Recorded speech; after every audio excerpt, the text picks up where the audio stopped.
It's 2:17 a.m. You're home alone. The house is quiet. Then you hear a sound that doesn't belong there. A door hinge, a soft footstep, or worse, breathing.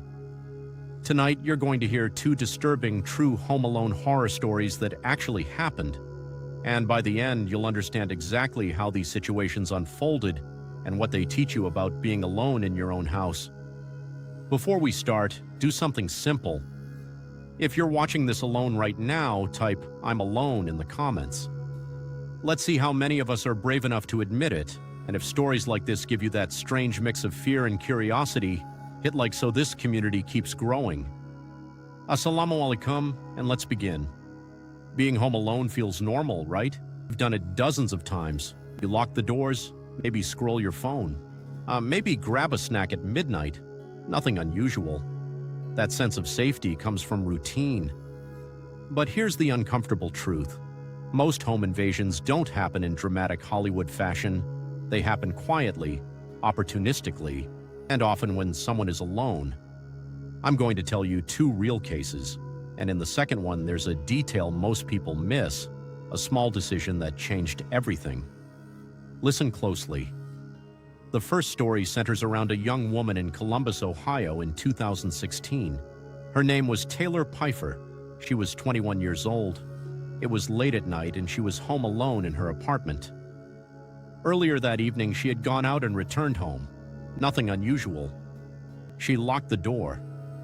Or at least she thought she did. Around 2 a.m., she noticed something odd. The bathroom light was on. She was sure she had turned it off. Now pause. You've had that moment before, right?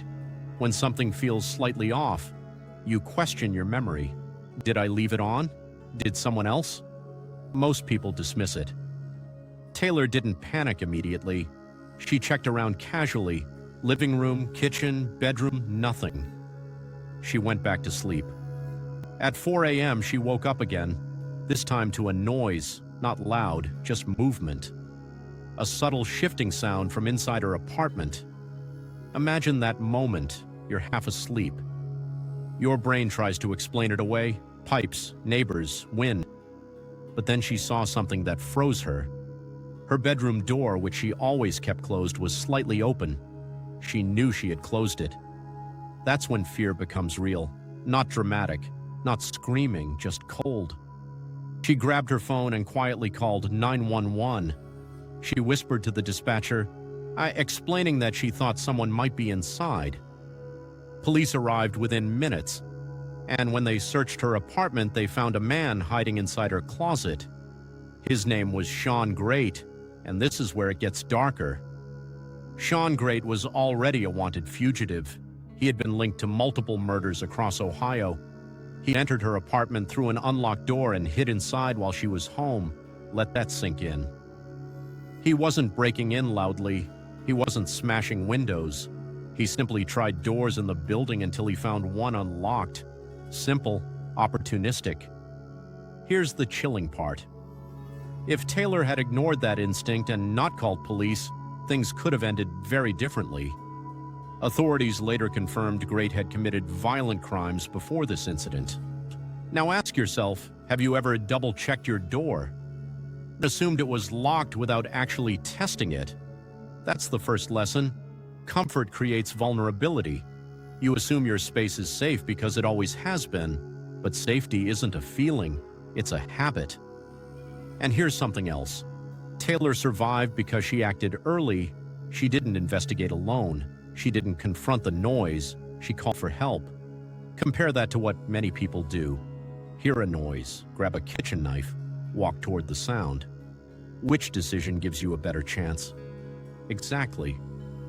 Now let's move to the second story, and this one might feel even more personal.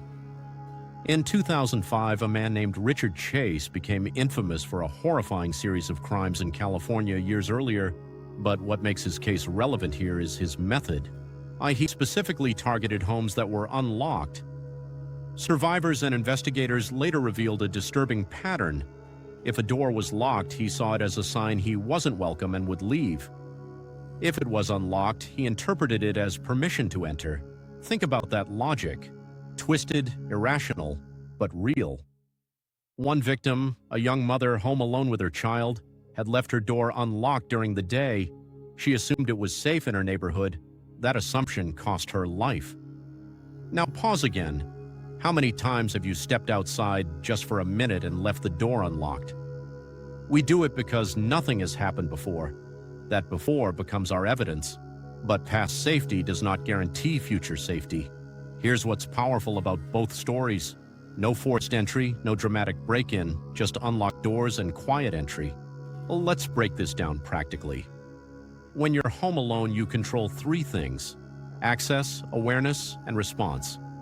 Access means locked doors and windows every time, even during the day. Awareness means noticing small changes: a light left on, a door slightly open, a sound that doesn't match your environment.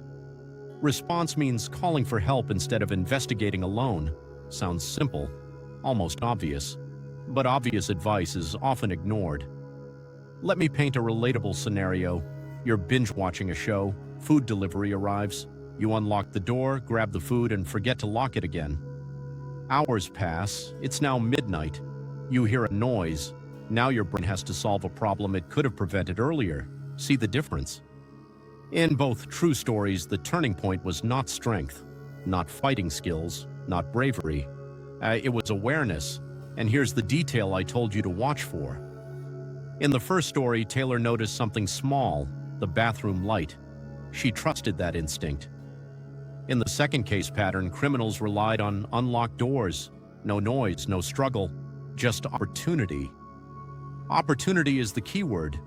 Criminal behavior often depends on opportunity, not planning. Remove opportunity, reduce risk. Yes, crime statistics show that many burglars enter through unlocked doors or windows. It's not glamorous, it's not cinematic, it's disturbingly simple. Now imagine two houses side by side, one with visible cameras, locked doors, lights on timers, the other dark, quiet, and unsecured. Which one looks easier? Exactly. Before we close, let's return to that 2:17 a.m. moment I mentioned earlier. The sound you hear when home alone doesn't always mean danger. Houses make noise, wood contracts, appliances click. But your intuition exists for a reason. The key is balance. Don't panic, but don't dismiss everything. Taylor survived because she chose caution over pride. She didn't need to prove she was brave. She needed to be safe. And here's the bigger takeaway. Being home alone is not dangerous by default. Carelessness is. You don't need to live in fear. You need simple habits. Lock, check, stay aware. Call for help if something feels wrong. Two disturbing true stories, both connected by one small action. So here's what you gained tonight. First, trust your instincts when something feels off. Second, eliminate easy opportunities by securing your home. Third, never investigate alone when you can call for help. If this story made you think twice about your own front door, hit like. Share it with someone who always says, "It won't happen here." And comment below, do you double-check your locks every night? Because sometimes the difference between a normal night and a nightmare is just one unlocked door.